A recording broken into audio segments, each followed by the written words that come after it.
And so I think the last kind of place we left it was some activity around EDK2 platforms. And I think we'll get to that, but let's go around and see if there's any opens that anyone wants to bring up. No.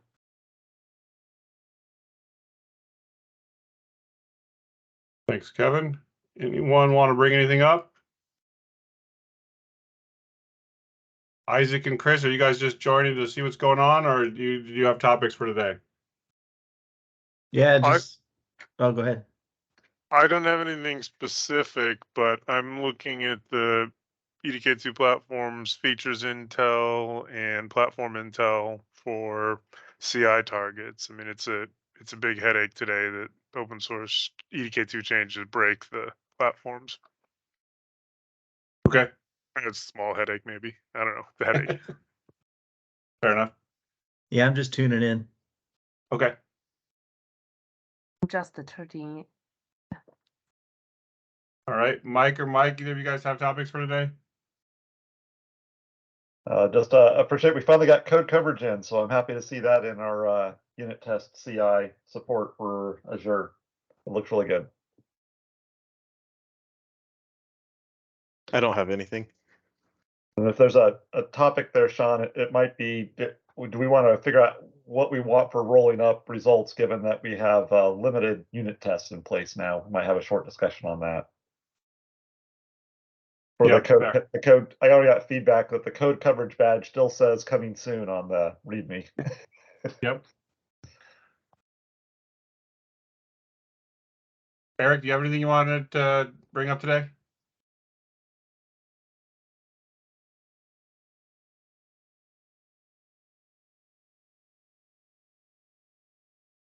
You are off mute, but we can't hear you.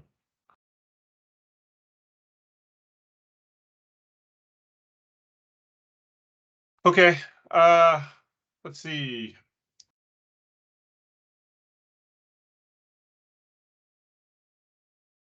Not working. Okay, no worries.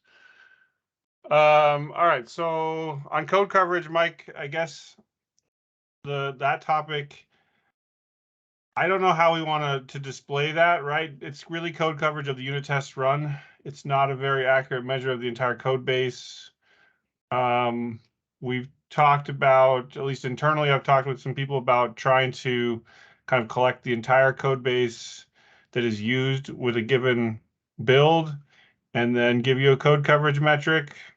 I think that makes more sense if we get to, bare metal boot and code coverage of that.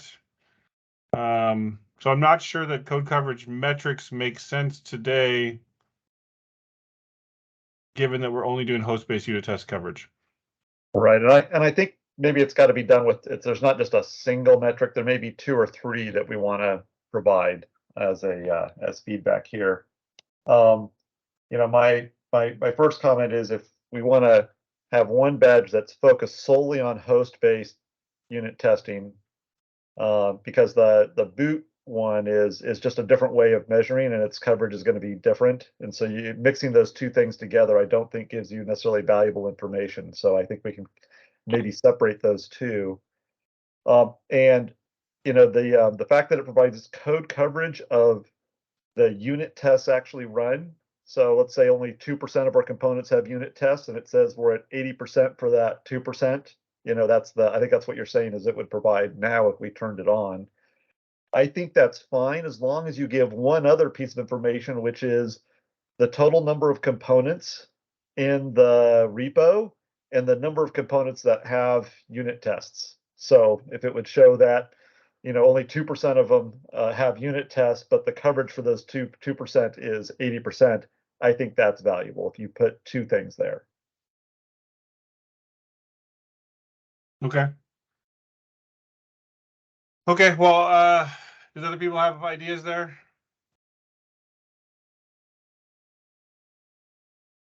Otherwise, I'll probably just add that to the ongoing discussion that was talking about code coverage. And, we can see who wants to take that up and start making some progress.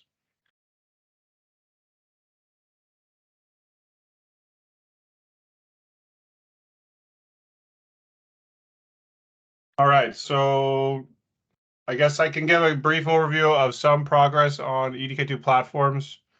For those of you that aren't aware, there is a discussion topic that's had some community feedback on it, which is great. I think we're still definitely looking for more, and I know, Isaac, you were one of the suggested parties to reach out to, given your ownership in the EDK2 platforms repo. So there are some questions in there. There are some thoughts. Again, we're trying to get to a point where that minor headache is not such a headache. And I think there's been a number of kind of problems related to that, whether that's tracking dependencies between the two repos, or whether that is just getting CI to build and test those components. So the update is that I do have a branch up where you can run the CI system. There's a README for it. It runs today on the ext 4 package and the USB 3 debug package. I just picked two just to kind of get a cross section of that. We can add more. Ideally, the package maintainers would come forward with enabling those. There are a number of failures, but there's nothing terrible in those two packages, which is great. And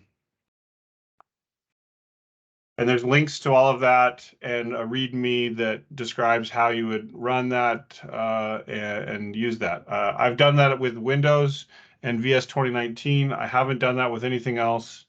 I don't think to turn that onto a Linux build or a GCC build, I don't think it would be very hard. It just hasn't been done.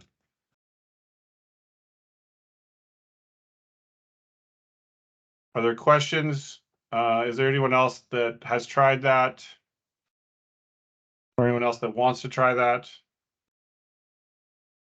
Yeah, I've been trying it. I think I'm executing the test now, but the configuration seemed to hit a bunch of hurdles. So I'm not quite sure on that. But yeah, at this point I'm running them, and I tried to reproduce duplicate the USB 3 debug feature package on the ACPI debug feature package, but I didn't complete that yet.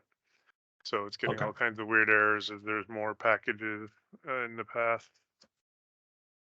Okay.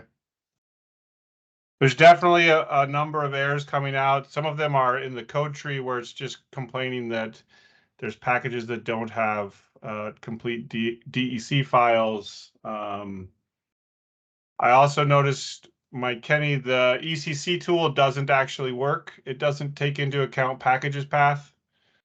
So that might be a bug we need Intel to look at, as I think you guys are the owner of the ECC tool Okay. and that plugin. All right. So Christine, you're online. So is that something you can help look at? Yes, I have checked the ECC tools.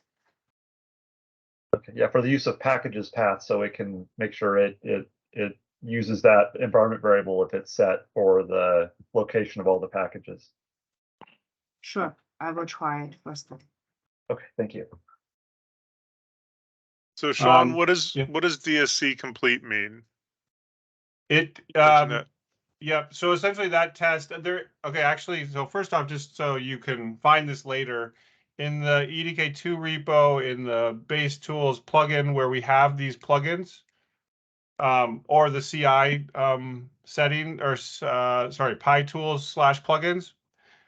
We do have a README, I believe, that describes these tests. So that, again, if you just have a future question, that might be a good place to look. But the idea is that we only compile the package DSC. And so to make sure that that's getting us what we expect, we make sure that every INF listed inside a package, or that is within the file system of that package, is listed in the DSC. And if not, then that DSC complete fails. And again, the goal here is we want to compile every module from every package, and therefore we need to make sure that those DSCs have everything in them. And Yeah, if you figured out, I was gonna say, if you look back at the history of min platform package.dsc, I guess that's probably a little closer to something you're looking at. You'll see that we've occasionally made submissions to add modules and libraries to the DSC file that are missing. And that's usually coming because we're running this plugin and we're just pushing the change back upstream. Okay, And makes one other thing sense. about those YAML files, if you temporarily want to disable one of the checks because you're trying to figure it out, you can always set it to skip. And then that'll skip the check completely, and you can then turn them on one at a time.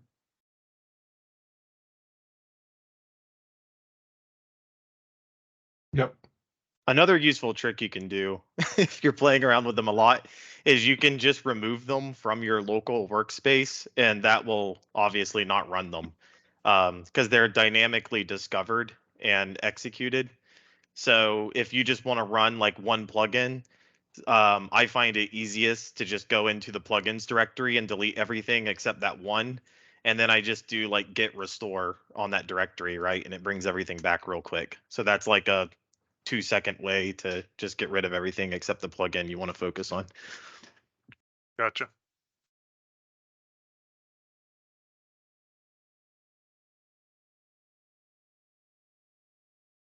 I think one of the other open questions is, last meeting we discussed that we would start with the feature packages because core CI is usually easier, or is something that maybe we can help with more to get enabled. I haven't had anyone come forward on the platform CI yet, although I think there was a little bit of interest in the QEMU open board package platform, trying to port that to Stewart and use that. And Isaac, I think you actually just sent an email saying that you thought that would be pretty easy. Yeah, it should be. It's just a normal EDK2 build invocation. Okay. So I might start with one of those just to kind of get a sample out there. Again, the couple packages, the couple platforms that are in EDK2 repo itself are pretty good examples, but this would be one more. And then hopefully we can get more of those platform maintainers to buy in and start making some changes. Yeah, I'll look at the Intel ones. Some of them I know are bad, like the Symix target. So some of those need to get deleted or otherwise ignored. But yeah, a couple of them are pretty active, and I'd like to have. Yeah, I'd them be working. interested in suggestions, Isaac, for ones that we consider are old and no longer supported or maintained and we want to kind of drop. Is the approach we want to do is delete the package from and its associated silicon package from the EDK2 platforms repo, or are we interested in archiving them to a branch somewhere? Do you have any ideas there? You want to think about it? I don't really have any data there yet. I mean, what we're doing with the server platforms in the open is mostly proof of concept stuff, and what people are doing with them for production use is still in the future. So we don't have a good sense of how people would like us to archive those. So.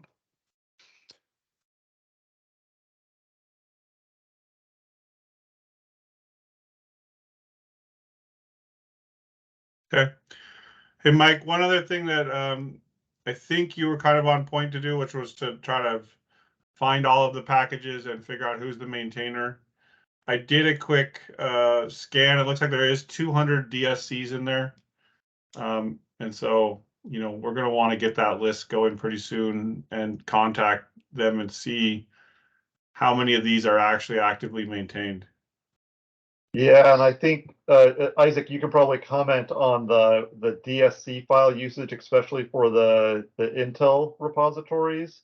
I've seen the DSC extension used for what's considered the package DSC file, like we're referring for just to do a reference build, a test build of the package itself.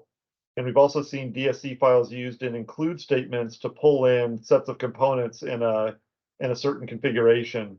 And they use the same extension, I think, in the Intel repo, whereas in some places in the Intel directory of EDK2 platforms, whereas in the EDK2 repo, when we have DSC includes, we use the file extension .dsc.inc to distinguish them. I don't know, Sean, if that's going to confuse Stewart tools to see a DSC file that's not a full DSC file. It's meant to be an included DSC file. It's not going to confuse the tools, but it will confuse the users, I think, a little bit.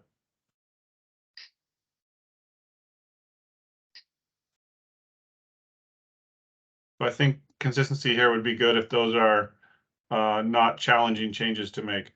Yeah, I mean, in the future, we're consistent. I think the .inc got added, and after we'd already started doing this, so we just have some legacy. And I don't know. Generally speaking, because we're in the first generations of some of these things, we've got an internal version and then the open version. So the internal version of our platforms under development are not using the open directly. And so we've been trying to keep them in sync so that the comparisons are available for people as they do their experiments with using the open stuff. But we can probably make some of those changes if it's causing problems. It just hasn't been worth it because it wasn't causing any problems. I think as your 200 count there, Sean, what's like an interesting statistic is like the Tiger Lake Silicon package alone has 17 DSC files. So. Okay.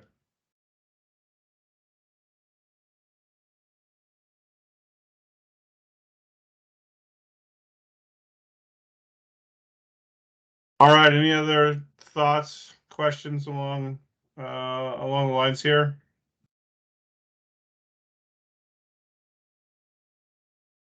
I mean, Isaac, since you're here, there's been lots of other talks over the years around EDK2 platforms and kind of the mismatch of stuff in there and trying to maybe restructure the repo or even split up the repo. Does any of that have interest to you, value? Do you agree or disagree with any of that stuff? I mean, I have lots of opinions, but I'm not really that interested in trying to roll that boulder up the hill. I know Mike Kinney took a stab at moving platform stuff out of EDK2 and consolidating in EDK2 platforms, and I think that just died on the feedback of, but that's going to affect everybody. So I don't know what the path forward is. At this point, we've got so much use of EDK2 content that it's hard to move without impacting people.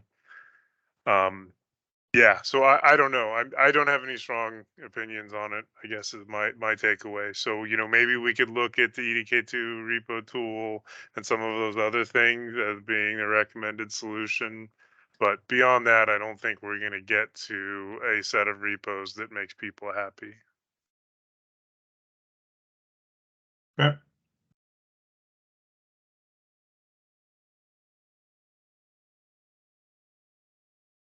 All right, what other topics do we have for today? I think honestly that's most of it. So Mike, I just wanted to give an update. This is Harry. I paid the bill, so we won't get Tianocore turned off, or the Bugzilla database. So I think just last week I took care of that bill. So that just covers the basic any security incidences and that sort of thing, and the Bugzilla database being maintained. And I guess the mailing list is on Groups.io, and that's free because we're an open source project. So I think it's up to 1,024 email addresses on that list. I think they said we're only using like 300 or 400 out of that. So I think we still have a lot of headroom there. All right, thanks for that update, Harry. It's good to know. I know Microsoft generously supports the extra build agents for our CI. So we're not just using the free version of Azure. You punched over the free limit for the bandwidth or the resources for building. We're looking at like 20 parallel agents, right? I think 30. We're pretty heavy on our agents. The whole cross-platform cross architecture puts a pretty big weight on those. So the moment I think we're 30 agents, and I haven't actually been watching too closely what our queue length is, but hopefully I think it's staying reasonable.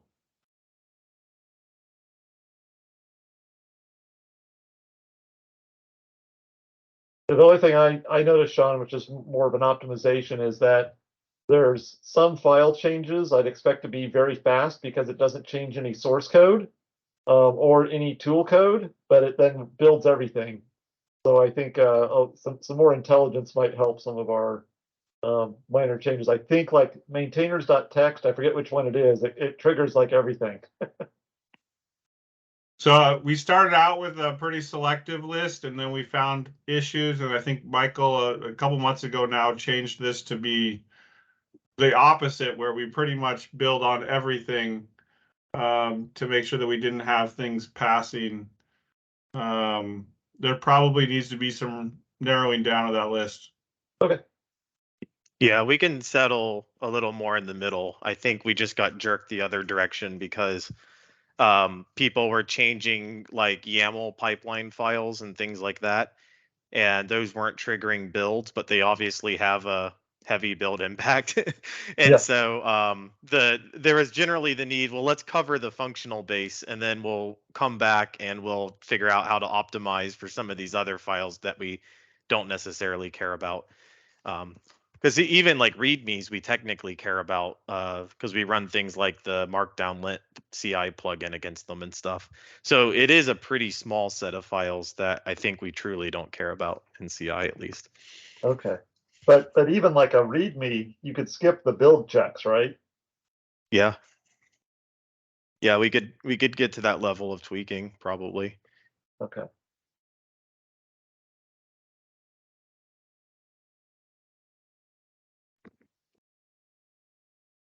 All right, well, if there's nothing else, please go look at the discussions and supply some feedback there. And I guess next week's meeting. There was some interest from some community members in Europe of joining. Since our next week's meeting falls on a US holiday, I was going to move it to Tuesday, and I was going to move it to a time that was accommodating to the Europe side. Any concerns from anyone there?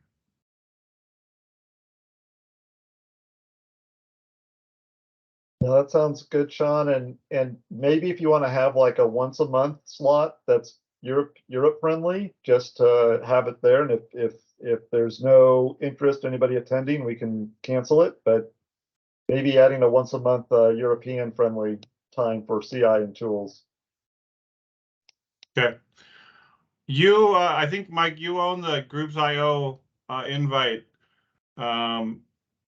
So maybe once I get the time set, maybe you can update that just so we don't confuse people. Sure. Okay. So anyways, next week it'll be Tuesday, probably Tuesday morning. Otherwise, we'll meet back at the regular time 2 weeks from now. And I think work week 4 that's a PRC holiday, right? I mean, that's that week of the 23rd. Christine, is that a China holiday week? Yes, the January 33 is the PRC holiday for 1 week. Okay. Well, what about the following week? 23, sorry. 23 through 27th. What about January 30th and 31st? Is that week also, is anybody back in PRC or not? I think this 30 PRC person will be back. Okay, they'll be back the following week then. Okay. And Mike, what was the protocol for that in Tianocore? Because some of the maintainers are, or at least a lot of the maintainers for certain areas are exclusively in PRC. Yeah. Did we just wait to?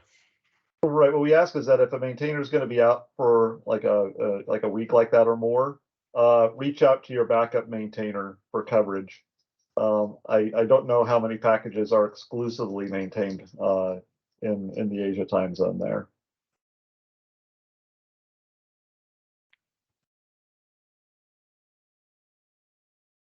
Okay.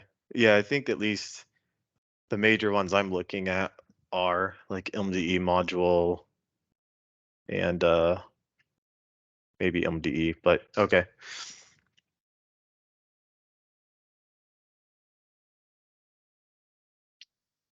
Okay, thanks everybody. Talk in 2 weeks.